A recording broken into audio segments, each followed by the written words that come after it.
వందనాలు, స్తుతులు, స్తోత్రాలు ప్రభా. మరి ఈ సమయంలో నీ వాక్య పాద సన్నిధికి వచ్చాం అయ్యా. నీ వాక్యము ద్వారా నాతో మాతో అందరితో మీరు మాట్లాడి మీ నామానికి మహిమ తెచ్చుకున్నామని. ఆనాడు పౌలు గారు మాట్లాడుతుండగా హృదయ హృదయం తెరవబడినట్లుగా తండ్రి అనేకులు హృదయాలు తెరవబడడానికి సహాయం చేయమని యేసే నామములో ప్రార్థిస్తున్నాము తండ్రి, ఆమేన్. Praise the lord. మొదటిగా దేవునికి వందనాలు, అలాగే సమయం ఇచ్చిన అయ్యగారికి కూడా నా వందనాలు. ఇక్కడ ఉన్న మీ అందరికి కూడా నా హృదయపూర్వకమైన వందనాలండి. దేవుని కృపను బట్టి మరొకసారి మనం ఇలాగా కలుసుకున్నాము. అందరూ బాగున్నారు కదండి. దేవుని కృపను బట్టి అందరూ ఆరోగ్యంగా ఆనందంగా ఇంకా జీవిస్తున్నాము. ఈరోజు దేవుడు ఆయన మాటల ద్వారా ఈరోజు మనల్ని అందరినీ జ్ఞాపకం చేసుకుంటూ మనకు కొన్ని మాటలు చెప్దామని చెప్పి దేవుడు మన మధ్య ఉన్నారు. దాన్ని బట్టి మనం గట్టిగా ఒకసారి దేవునికి స్తోత్రాలు చెప్తాం. హల్లెలూయా. నమ్ముతున్నారు కదండి దేవుడు మన మధ్య ఉన్నారని. ఆయన ఉన్నారనే, ఆయన చెప్తారనే కదా మనం ఈరోజు ఇక్కడికి వచ్చాం. ఆయన వాక్యం చెప్తారనే కదా మనం వచ్చాం. ఆ విశ్వాసం మనలో ఉండదని బట్టే కదా మనం ఇక్కడికి వచ్చాం. దాన్ని బట్టి దేవునికి వందనాలు. ఈరోజు దేవుని అంశం ఏమిటంటే, దేవుడు మనతో మాట్లాడబోయే అంశం ఏమిటంటే, మనం చేసే భక్తి ఆయనకి ఇష్టానుసారంగా ఉన్నదా లేదా. అంటే మనం చేసే భక్తి ఆయనకి ఆనందం పుట్టిస్తుందా లేదంటే బాధ పుట్టిస్తుందా. దాన్ని బట్టి ఈరోజు ఆ అంశాన్ని బట్టి ఈరోజు మనం మాట్లాడుకుందాం.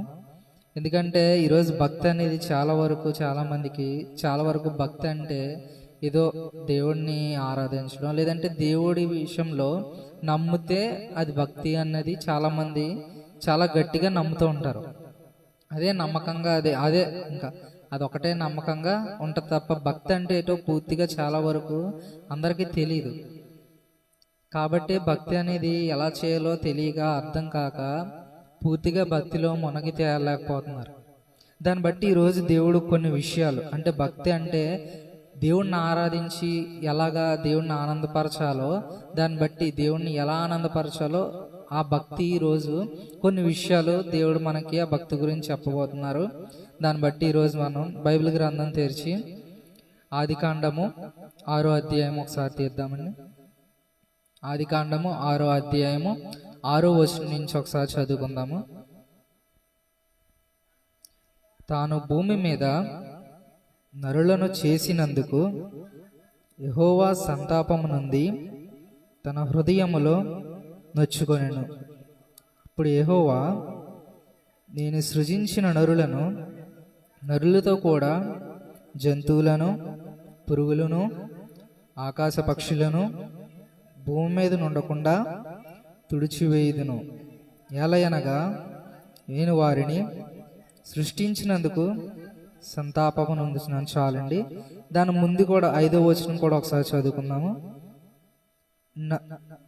నరుల చెడుతనము భూమి మీద గొప్పదనియు వారి హృదయము యొక్క తలంపులలోని ఊహ అంతయు ఎల్లప్పుడూ కేవలము చెడ్డదనియు యెహోవా చూచి. ఇక్కడ మనం చూస్తున్నాం 5వ వచనంలో ఆయన చూస్తున్నారంట ఏ విధంగా ఉన్నదంటే, నరుల హృదయము ఎలా ఉన్నదంటే అండి, ఎల్లప్పుడూ చెడ్డదిగా ఉన్నదంట.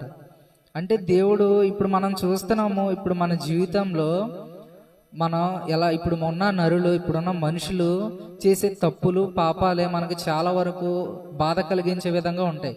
అవును కదండి. ఈరోజు చాలా వరకు టీవీలోని, న్యూస్ ఛానల్స్లోని, పేపర్లోని మనం వింటున్న న్యూస్లు మొత్తం చూస్తే అక్కడ అలా జరిగింది, ఇక్కడ అలా జరిగింది, ఒక మనిషిని చంపడం, ఇలా చాలా వరకు మనకి తెలిసే దాన్ని బట్టి మనం చాలా భయంగా ఫీల్ అవుతాం. ఏంటంటే భయం వేస్తుంది కొన్ని విషయాలు విన్నప్పుడు. హత్యలు జరుగుతున్నాయి, ఇలా రకరకాలుగా కొన్ని విషయాలు విన్నప్పుడు చాలా వరకు భయం వేస్తుంది. కానీ అప్పుడు ఉన్న పరిస్థితిని బట్టి దేవుడే చూసినప్పుడు కూడా అక్కడ నరులు హృదయం అంటే ఎంత చెడ్డగా ఉన్నదంటే, అసలు దేవుడి హృదయం నొచ్చుకున్నదంట. ఆయనకి బాధ కలిగిందంట. అసలు ఎందుకు చేశాను నరులని అన్న ఉద్దేశం ఆయనకు కలిగిందంట. అంటే ఎంత పాపంలో ములిగారో చూసుకోండి ఆ రోజు. అక్కడ ఉన్న మనుషులు, ఆ టైంలో ఉన్న మనుషులు, నోవాహు గారి టైంలో ఉన్న మనుషులు, అప్పుడు దేవుడు చాలా వరకు బాధ. అసలు ఆ టైంలో ఆయన అసలు ఆ జనులకి భక్తి అంటే తెలియదు. ఇంకా ఆ టైంలో దేవుడు అనే వాళ్ళు ఉన్నాడా అనే ఉద్దేశం కూడా వాళ్ళకి మర్చిపోయే స్థితిలో ఉన్నారు. అంతే కదా, దేవుడు అంతగా బాధపడే స్థితిలో వాళ్ళని ఉన్నారంటే ఇంకా వాళ్ళకి దేవుడు అనే ఉద్దేశం వాళ్ళకి తెలియదు. అసలు దేవుడు అంటే ఏటో కూడా తెలియని పరిస్థితిలో వాళ్ళు ఉన్నారు. కాబట్టి దేవుడు ఎంతో బాధపడుతున్నారంట. ఆ టైంలో నోవాహు గారు అక్కడ ఆ టైంలో ఉన్నారు. అప్పుడు దేవుడు నోవాహు గారిని కలుసుకునే విధంగా, అంటే నోవాహు గారితో మాట్లాడారంటే ఒక వాడ కట్టుకొని అందులోకి నువ్వు వెళ్ళాలి అంటే. ఎందుకు? ఆ టైంలో నోవాహు గారు భక్తి కలిగి ఉన్నారు.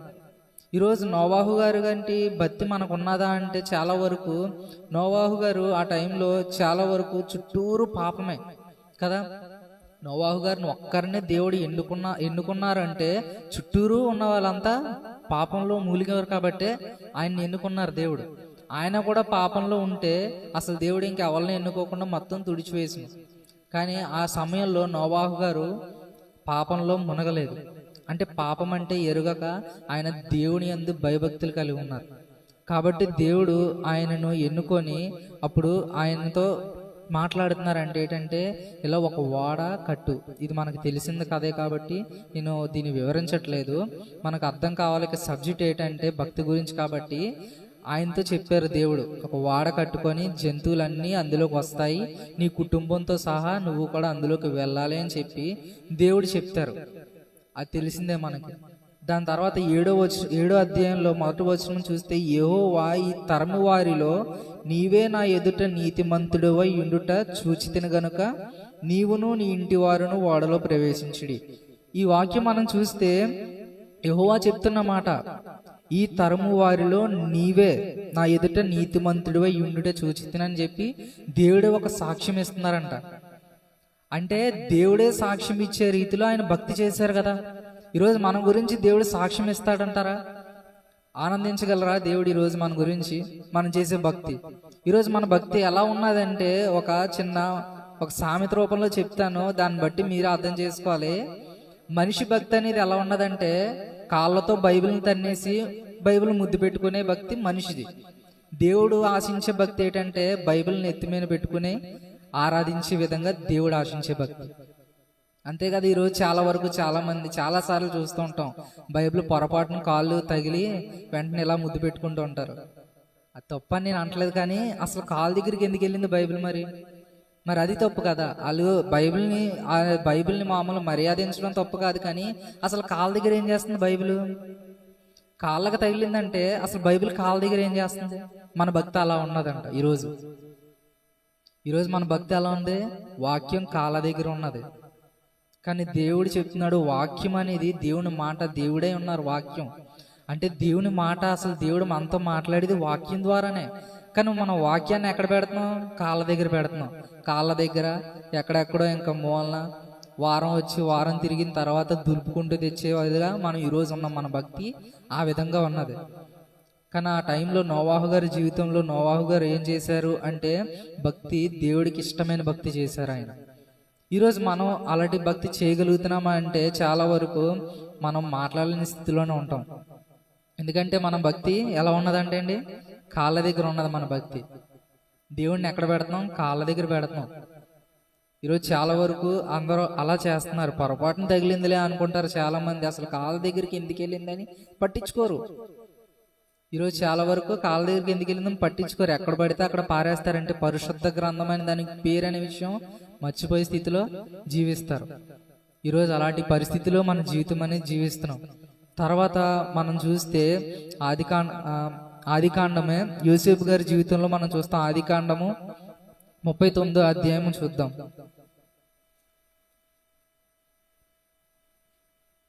39వ అధ్యాయం 6వ వచనం ఒకసారి చదువుకుందాము.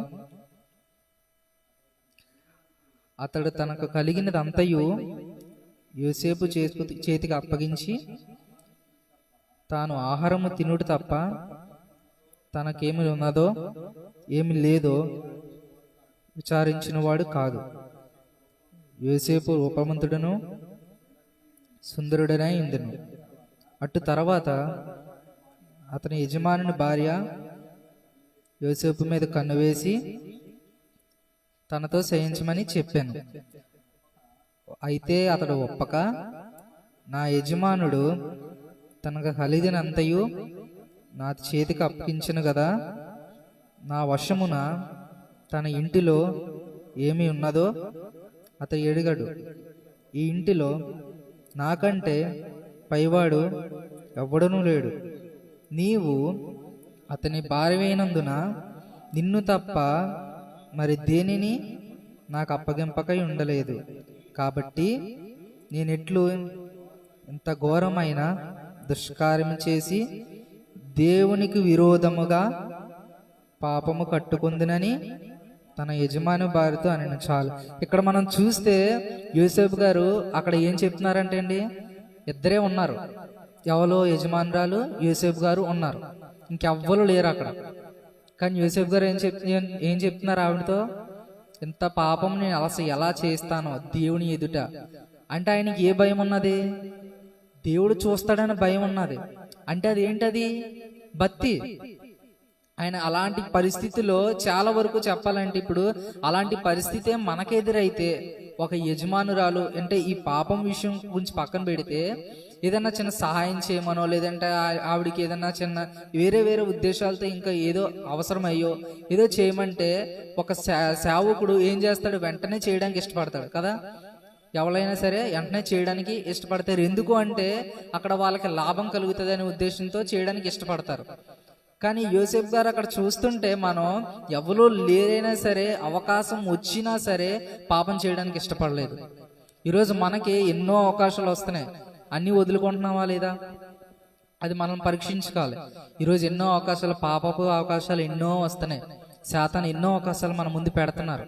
అన్ని అవకాశాలు మనం ఏం చేస్తున్నామంటే తీసుకుంటూ వెళ్ళిపోతున్నామా, లేదంటే దేవుడు చూస్తున్నాడనే భయంతో, భక్తితో మనం అసలు పక్క తోసేసి దేవుడిని ఆనందపరచాలనే ఉద్దేశంతో అట్లని పక్క తోసేసి వెళ్తున్నామా, లేదంటే అట్లని మనం తీసుకుంటూ వెళ్తున్నామా? ఈరోజు మనం ఆలోచించాలి దాని విషయంలో. ఏంటంటే యోసేపు గారు చిన్న వయసులోంచి అవకాశం వచ్చినా సరే, ఎలాంటి పరిస్థితులైనా సరే ఆయన దేవుణ్ణి విడిచిపెట్టకుండా భయభక్తులు కలిగి ఆయన్ని ఆనందపరిచే విధంగానే ఆయన ఆ జీవితం కొనసాగించారే తప్ప ఎట్టి పరిస్థితుల్లోనైనా సరే ఆయన పాపానికి చోటు ఇవ్వలేదు. ఆయన జీవితంలో అలాంటి భక్తి ఆయన చేశారు. ఆయన భక్తి అలా ఎలా ఉన్నది అంటే, ఆయన భక్తి చిన్న వయసులోంచి కూడా ఆయన తప్పు చేయడానికి ఇష్టపడలేదు. ఆనందంగా ఉన్నారు, మంచిగా ఉన్నారు, కానీ తప్పు మాత్రం ఆయన చేయలేదు. వాళ్ళ అన్నల దగ్గర చెడ్డయ్యారు. ఎందుకు చెడ్డయ్యారు? ఆయన నిజాయితీగా ఉన్నారు, మంచిగా ఉన్నాయి, యథార్థంగా ఉన్నాడు కాబట్టే వాళ్ళ అన్నల దగ్గర చెడ్డయ్యాడు. వాళ్ళ అన్నల్లో కలిసిపోయి ఉంటే అది వేరే విధంగా ఉంది. వాళ్ళ అన్నలతో పాటు ఆగతైతనంగా ఉంటే, వాళ్ళ అన్నలతో పాటు ఎలా పడితే అలా ఉంటే వాళ్ళు తమ్ముడే కదా అనే ఉద్దేశంతో వాళ్ళు ఏం చేయకపోనేమో, కానీ వాళ్ళు కలలేదు. తప్పు చేయడానికి ఎట్టి పరిస్థితుల్లో ఒప్పుకోలేదు. అమ్మేసినా సరే, అంత అన్నలు అలాంటి పని చేసినా సరే తండ్రి దగ్గర నిందించి వాళ్ళు అన్నలు దొరికారు కదా అని చెప్పేసి వాళ్ళని వాడుకోలేదు. నా అన్నలే కదా అని చెప్పి హత్తుకున్నారు.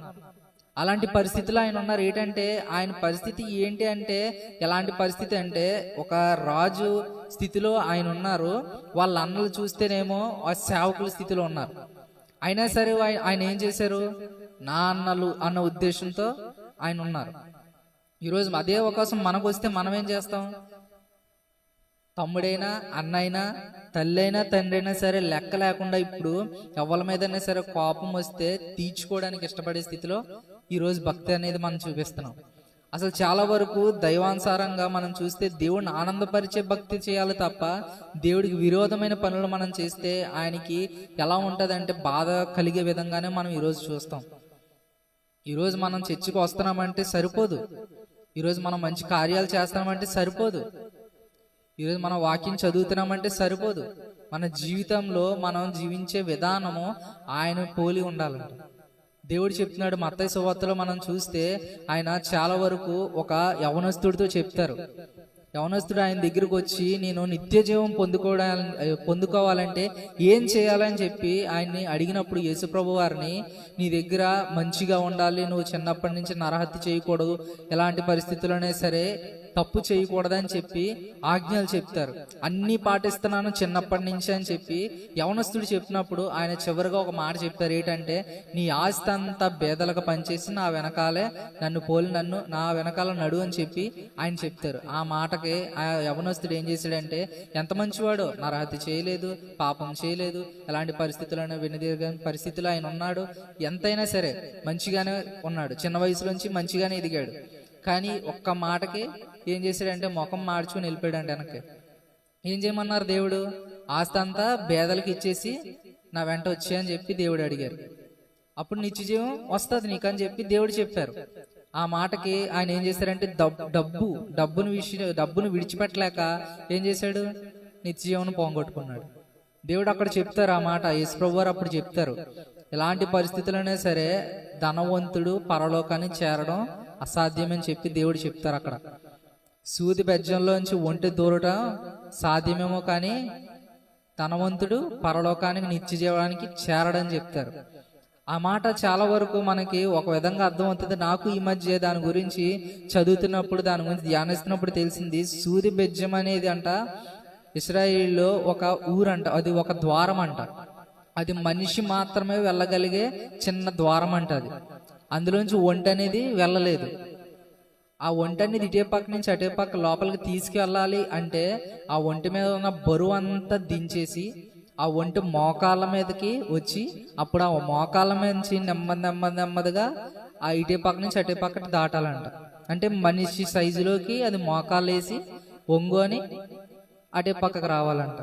అంటే ఇక్కడ మనం చూస్తే అక్కడ ఇది ఉపమాన రూపంగా మనం చూస్తే ఇందులోంచి మనం అర్థం చేసుకోవాల్సింది ఏంటంటే, ఆ ఒంటె బరువు అది ఎలా దించేసి మోకాళ్ళు వేసిందో మనం కూడా మన ఆస్తిపాస్తులు, మనకున్న చెడు అలవాటులు, మనకున్న బరువు బాధ్యతలు ఇవన్నీ విడిచిపెట్టేసి ఏం చేయాలంట? దేవుని దగ్గర లొంగి మోకాళ్ళు వేసినట్టుగా మనం ఏం చేయాలంటే ఆయనకి లోబడి అప్పుడు మనం ప్రయాణం అనేది సాగనం చేస్తే అప్పుడు మనం అవతల పక్క అంటే సూది బెజ్జంలోంచి అంటే ఆ ద్వారం నుంచి అవతల పక్క వెళ్ళినట్టు నిత్య జీవంలోకి వెళ్ళగలుగుతాం.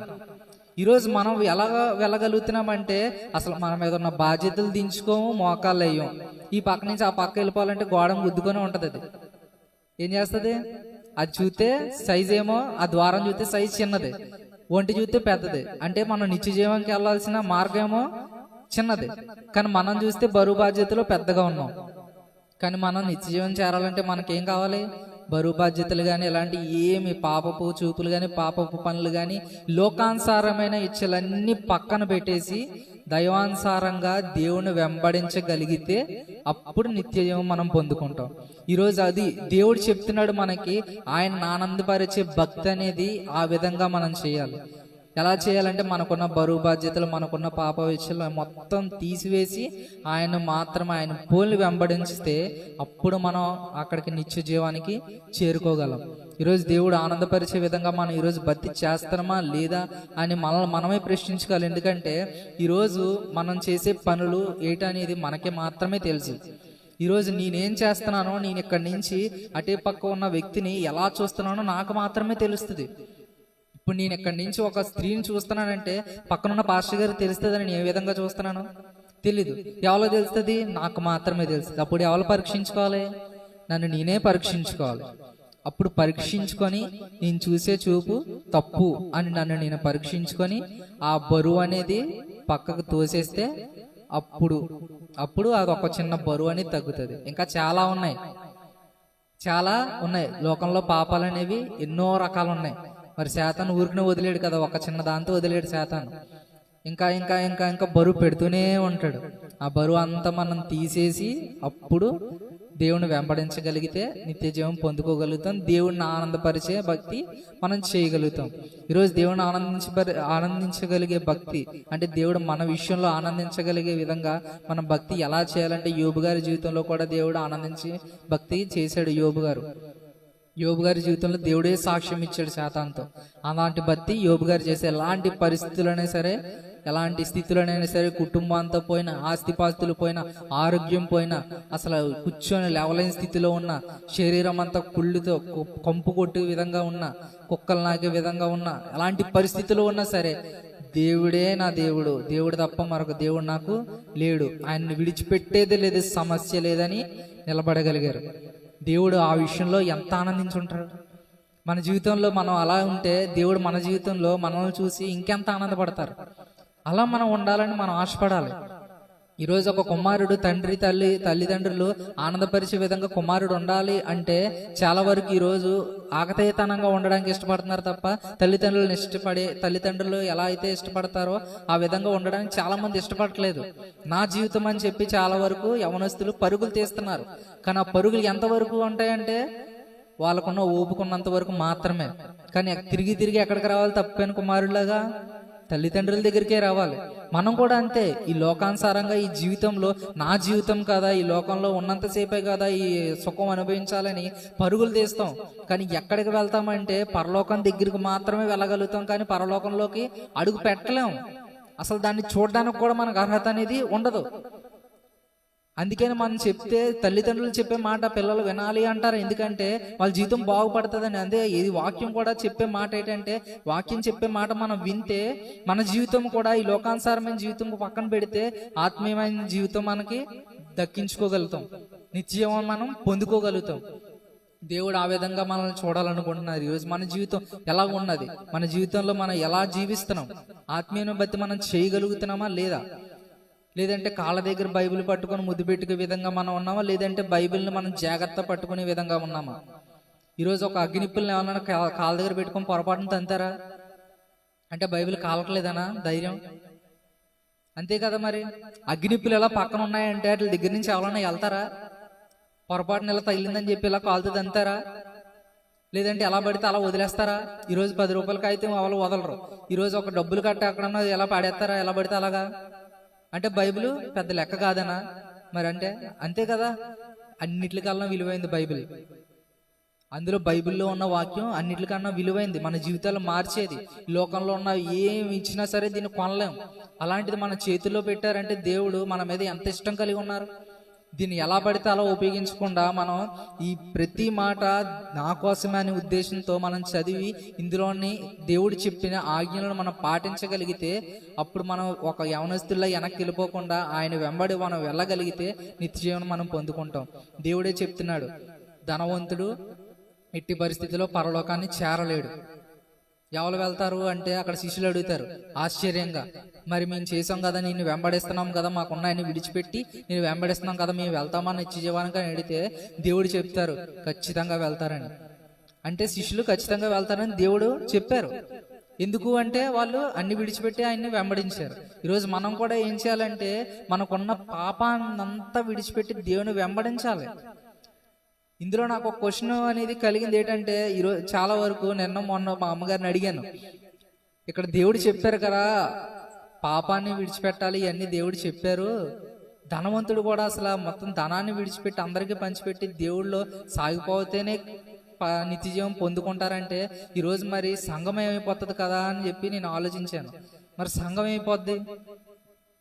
ఈరోజు ఒక దైవజనులు వాళ్ళ దగ్గర ఉన్న ఆస్తిపాస్తులు అలాంటి ఏమీ లేకుండా దైవానుసారంగా దేవుణ్ణి పట్టుకొని నడుచుకుంటూ వెళ్ళిపోతారు. మరి సంఘం వాళ్ళ జీవితం వాళ్ళకు ఉంటది కదా, మరి వాళ్ళకు దేవుడు వాళ్ళకి కూడా చెప్పారు ఏంటంటే ఆజ్ఞలు పాటిస్తే ఖచ్చితంగా నిత్యజీవం వెళ్తారు. అంటే మనం జీవించదగినది, అంటే మనం జీవించడానికి కొద్దిగా మాత్రమే.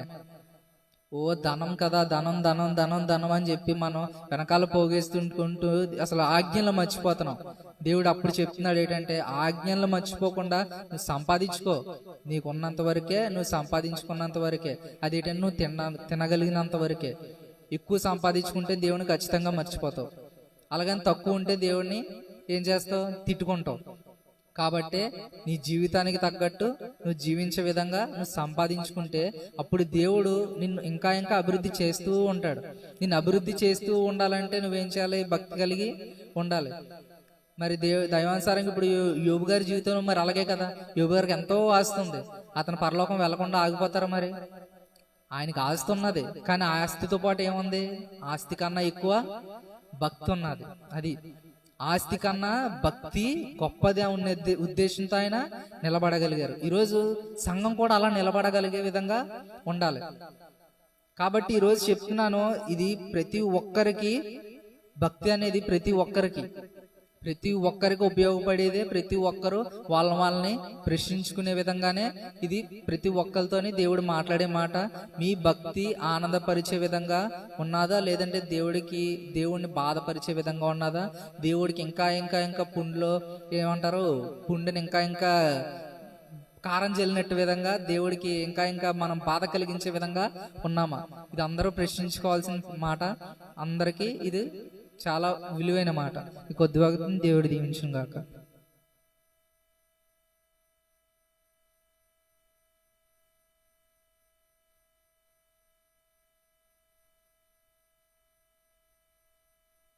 మహిమ కలుగును గాక. చక్కని విషయాలు మరి ఈరోజు మనం తమ్ముడి ద్వారా నేర్చుకున్నాం. నిజంగా నేను కూడా ఒక విషయం నేర్చుకున్నాను. నేను కూడా అంటే నేనేమైనా గొప్ప ఏంటండి, నేను కూడా అన్న మాట అనకూడదు. కానీ ఏంటంటే మరి ఎన్నోసార్లు నేను సూది బెజ్జం గురించి పలికాను కానండి. ఇజ్రాయేల్ దేశంలో మరి సూది బెజ్జం వంటి ద్వారం ఉందని, మరి ఆ సూది బెజ్జం యొక్క ద్వారంలోంచి ఒంటి వెళ్తుంది.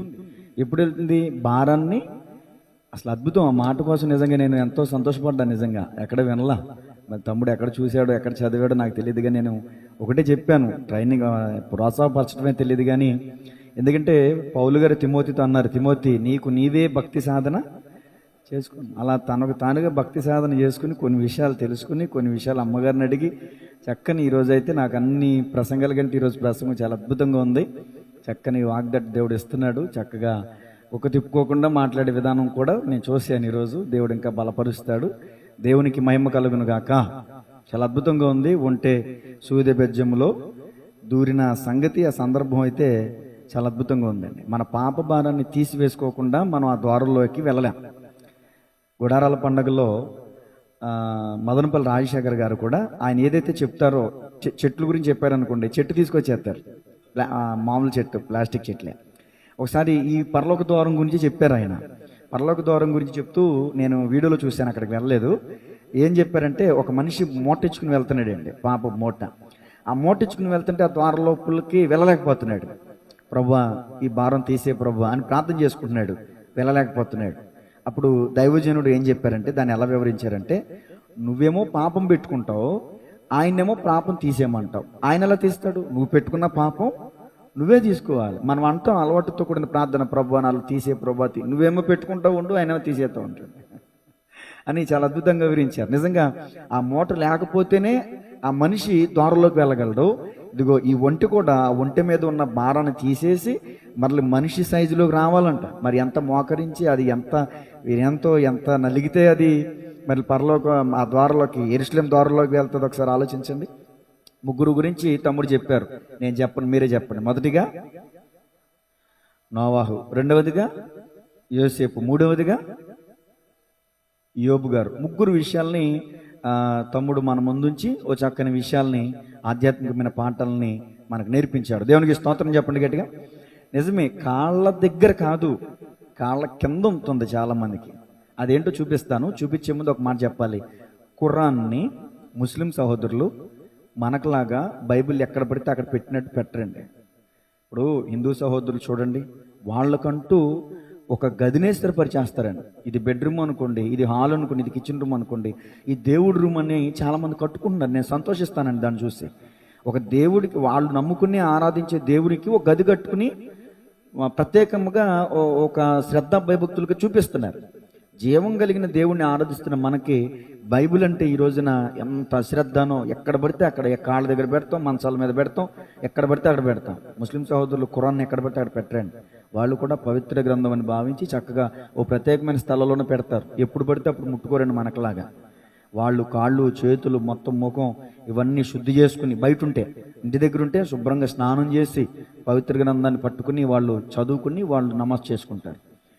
మనం కూడా ఈ విషయంలో చాలా వెనకబడిపోయామండి. ఆరాధించడానికి జీవం కలిగిన దేవుని ఆరాధిస్తున్నామే, కానీ భయం అనేది లేదు. నిజంగా తమ్ముడు చెప్తున్నటువంటి మాట అక్షరార్థంగా కాళ్ళ దగ్గర అనేది నిజమే. ఆరాధిస్తున్నప్పుడు కూడా చాలామంది కాళ్ళ దగ్గర బైబిల్ పెట్టి ప్రభువాన్ని ఆరాధిస్తారు. నేను అంటాను, గోడల మీద పెట్టుకోండి, లేదా కుర్చీల్లో పెట్టుకోండి, కాళ్ళ దగ్గర బైబిల్ పెట్టకండి అని ఎన్నోసార్లు చెప్తూ ఉంటాను. కాళ్ళ దగ్గర కాదు కానీ కాళ్ళ కింద తొక్కేస్తున్నారంట.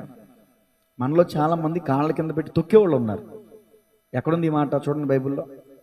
ఎబ్రీ పత్రిక 10వ అధ్యాయం 28వ వచనం. ఎవడైనను మోషే ధర్మశాస్త్రమును నిరాకరించిన ఎడల 2-3 సాక్షుల మాట మీద కనికరింపకుండా వాణ్ణి చంపించుదురు. 206 పేజీ అండి, 206 పేజీ రైట్ సైడ్ పారాగ్రాఫ్లో 28వ వచనం చదివాను, ఇప్పుడు 29వ వచనం చదువుతున్నాను. ఇట్లుండగా దేవుని కుమారుని పాదములతో త్రొక్కి, ఇప్పుడు చెప్పండి, పాదాల దగ్గర ఉందా, పాదాలతో తొక్కుతున్నారు, పాదాల కింద ఉందా? ఇప్పుడు ఎవరిని? దేవుని కుమారుణ్ణి పాదముల కింద, అంటే దేవుని కుమారుడు అంటే యేసుక్రీస్తు ప్రభులు వారు. యేసుక్రీస్తు ప్రభులు వారు అంటే వాక్యమే కదండి. ఆదియందు వాక్యముండను, వాక్యము దేవుని యొద్ద ఉండెను, వాక్యమే. ఇప్పుడు దేవుణ్ణే మనం పాదాల కింద పెట్టామంటే ఎవరిని పెట్టాం పాదాల కింద? ఏదైనా ఒక మాటని మనం నిరాకరించాం, తృణీకరించాం, ఆజ్ఞతిక్రమించాము అంటే మనం యేసయ్యనే పాదాల కింద తొక్కేస్తున్నాం, బైబిల్ని పాదాల కింద తొక్కేస్తున్నాం. చూడకూడదని చూస్తున్నాం, హృదయం గద్దేస్తుంది, చూడకూడదు అయినా సరే దాన్నే చూస్తున్నాం. అక్కడ నువ్వు ప్రభుని, మనం అక్కడ ప్రభుని పాదాలతో తొక్కేస్తున్నాం. చెడు వినకూడదు, హృదయం గద్దేస్తుంది, ఎందుకో పనికిమాలిన మాటలు వినొద్దు, హృదయం హెచ్చరిస్తుంది, అయినా కానీ వింటున్నావు, అక్కడ మనం ప్రభుని కాళ్ళతో తొక్కేస్తున్నాం. ఇక్కడ యోబు గారు, యోసేపు గారు, నోవాహు గారు ముగ్గురు కూడా దేవుని మాట విన్నారు. విశ్వాసమునకు కర్తయు దానిని కొనసాగించువాడని క్రీస్తు వైపు చూచుచు మన ముందుంచబడిన పందెములు ఓపికతో పరిగెత్తుతాము. గమనించాలి, నోవాహు ఓడకట్టు అంటే కట్టాడు. యోసేపు ఆదికాండ గ్రంథములో నుండి ధర్మశాస్త్రం ఉందండి? లేదు. ధర్మశాస్త్రం ఎక్కడొచ్చింది?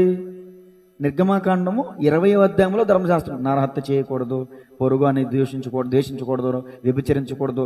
నిర్గమాకాండం 20వ అధ్యాయంలో మోషే కాలంలో వచ్చిందండి. యోసేపు కాలంలో ధర్మశాస్త్రం లేదు అసలు. కానీ దేవుని హృదయాన్ని ఎరిగినటువంటి యోసేపు వ్యభిచరించకూడదని తెలుసుకున్నాడు. ధర్మశాస్త్రం లేకముందే తప్పు చేయకూడదు, పాపం చేయకూడదన్న విజ్ఞతి, జ్ఞానం, సంస్కారం కలిగిన వాడు యోసేపు. ధర్మశాస్త్రం ఉన్నా సరే తప్పిపోతున్నాం ఈరోజు మనం. ధర్మశాస్త్రం లేనప్పుడే యోసేపు తప్పిపోలేదండి, యోసేపు పాపం చేయలేదండి. కాబట్టి నోవాహు తన తరములో నీతిమంతుడిగా ఉన్నాడంటండి. కోకొలలు ఉన్నారు, కోట్ల మంది ప్రజలు ఉన్నారు, కానీ అంతమందిలో ఒకడున్నాడంట, అంతమందిలో ఒకడున్నాడు. ఇప్పుడు క్రొత్త నిబంధన గ్రంథంలో అయితే యేసు ప్రభులు వారు చెప్పిన ఉపమానం ప్రకారం చూస్తే 10కి 5 ఉంటున్నారు. బుద్ధి లేని కన్యకలు 5, బుద్ధిగల కన్యకలు అంటే 10లో 5.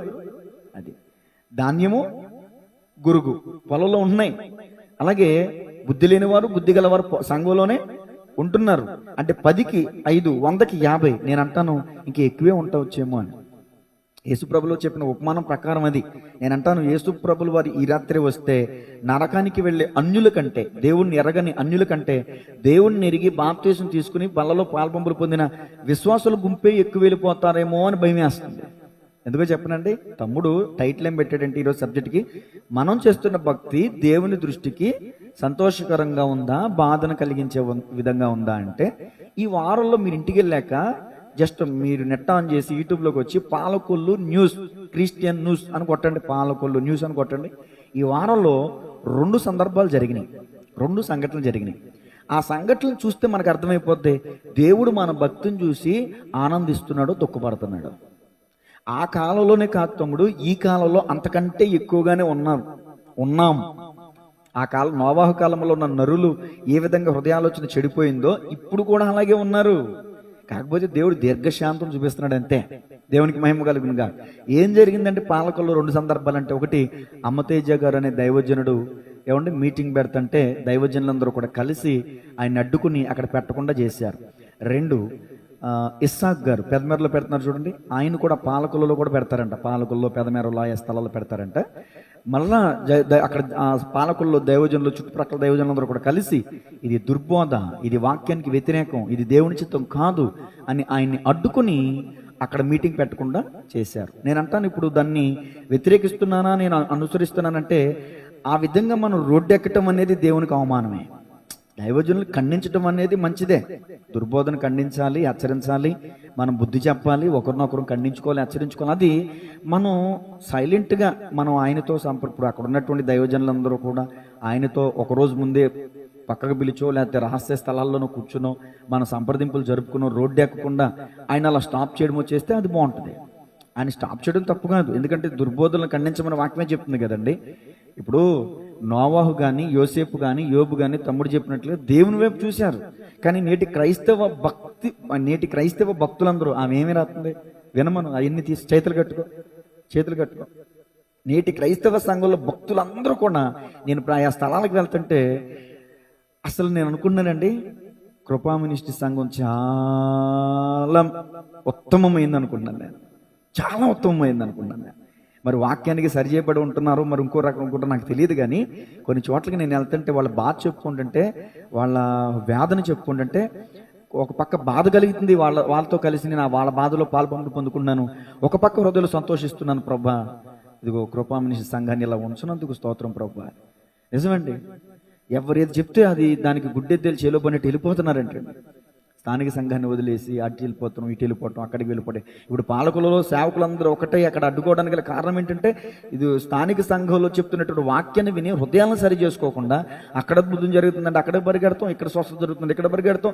అంటే వీళ్ళు స్వస్థతల కోసం పరిగెడుతున్నారు, అద్భుతాల కోసం పరిగెడుతున్నారు, కానీ దేవుణ్ణి సంతోషపెట్టే భక్తి మాత్రం చేయట్లేదండి. వ్యభిచార తరము వారు సూచక్రియలు అడుగుతున్నారు అని ప్రభు చెప్పారండి. ఏమండి, ఈరోజు రోగం తగ్గుద్ది, రేపు రాదా అండి? ఈరోజు అప్పులు పోతాయి, మళ్ళీ రేపు అప్పులు అవ్వమా అండి? అప్పులు తిరతాయని, రోగాలు పోతాయని, దెయ్యాలు పట్టినాయని ఏంటండి నాకు అర్థం కాదు. నిత్య జీవం కోసం భక్తి చేసే వాళ్ళు తక్కువైపోయారు ఈ రోజున, అరుదైపోయారు ఈ రోజున.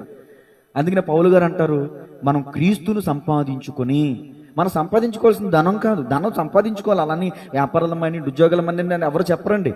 ధనం మన లైఫ్లో ఒక పార్టే, ధనమే జీవితం కాదు. ధనం పరలోకానికి మనల్ని తీసుకెళ్ళదు. క్రీస్తు ప్రభుల వారు మాత్రమే మనల్ని పరలోక రాజ్యానికి తీసుకుని వెళ్తారు. చాలా మంది ఈ 70 సంవత్సరాలు 80 సంవత్సరాల జీవితం కోసమే ప్రాకులాడుతున్నారు తప్ప, ఎటర్నల్ లైఫ్, నిత్య జీవం, పరలోక రాజ్యం, శాశ్వతమైన రాజ్యం యేసు ప్రభుల వారు చెప్పి, దేవుని వాక్యం చెప్తుంది, శాశ్వతమైన ప్రేమతో నేను నిన్ను ప్రేమించుచున్నాను, శాశ్వతమైన రాజ్యాన్ని నేను నీకు. అసలు ఈ రెండు మాటలు అర్థమైతే చాలండి. ఈ 70-80 సంవత్సరాలు బతికి ఈ బతుకు కోసమే మనం ఆరాట పడుతున్నాం తప్ప, తాపత్రయపడుతున్నాం తప్ప, ఈ లోకయాత్ర ముగించుకున్న తర్వాత అసలైన జీవితం ఉంది, నిత్య జీవం ఉంది, నిత్య నరకం ఉంది. ఆ నిత్య నరకానికి మనం వెళ్ళకూడదంటే దేవుని భయం కలిగి పాపం చేయకుండా భక్తి చేస్తాం. దేవుని భయం కలిగిన వాడు నోవాహు పాపం చేయలే. దేవుని భయం కలిగిన వాడు నోవాహు, ఎవరంటే యోసేపు పాపం చేయలే. దేవుని భయం కలిగిన వాడు యోబు పాపం, నోటి ద్వారా పాపం చేయలేదండి. ఈ రోజున క్రైస్తవుల భక్తి ఎలా ఉందంటే, ప్రార్థన చేసాం, ఉద్యోగం వచ్చిందా, దేవుడు ఉన్నాడు. ప్రార్థన చేసాం, స్వస్థత వచ్చిందా, దేవుడు ఉన్నాడు. ప్రార్థన చేసాం, బిల్డింగ్ మీద బిల్డింగ్ కట్టామా, దేవుడు ఉన్నాడు. ప్రార్థన చేసాం, బిల్డింగ్ కూలిపోయింది, దేవుడు ఉన్నాడా, దేవుడు లేడు. ప్రార్థన చేసాం, ఆరోగ్యం రాలా, రోగం పోలా, దేవుడు లేడు. ప్రార్థన చేసాం, ఇన్ని వారాలు ఉన్నాం, ప్రార్థన చేసాం, నాకు రోగం పోలా, నా అప్పులు తీరలా, దేవుడు లేడు. అంటే మనం అనుకున్నది జరిగితే దేవుడు ఉన్నాడు, లేకపోతే దేవుడు.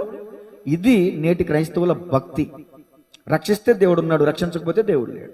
పోయిన వారం చెప్పాను, మళ్ళీ చెప్తున్నాను, శద్రకు మెషకు అభిజ్ఞకు అని వారు అన్న మాట మన హృదయమని పలక మీద రాసుకోవాలండి. మా దేవుడు రక్షింపగల సమర్థుడు. రక్షింపకపోయినను సరే నీ బొమ్మకు మేము మొక్కం, రాజీ పడలేదండి. అది భక్తి అండి. ఈ రోజున మనకేదో నష్టం కలిగిందని, జీవితంలో ఏదైనా కోల్పోయానని మనుషులను కోల్పోయి కొందరు, డబ్బు కోల్పోయి కొందరు, ఆరోగ్యం కోల్పోయి కొందరు, పరువు కోల్పోయి కొందరు, చాలా మంది ఈ రోజున దేవునికి దూరం అయిపోతున్నారండి. అది నిజమైన భక్తి కాదు.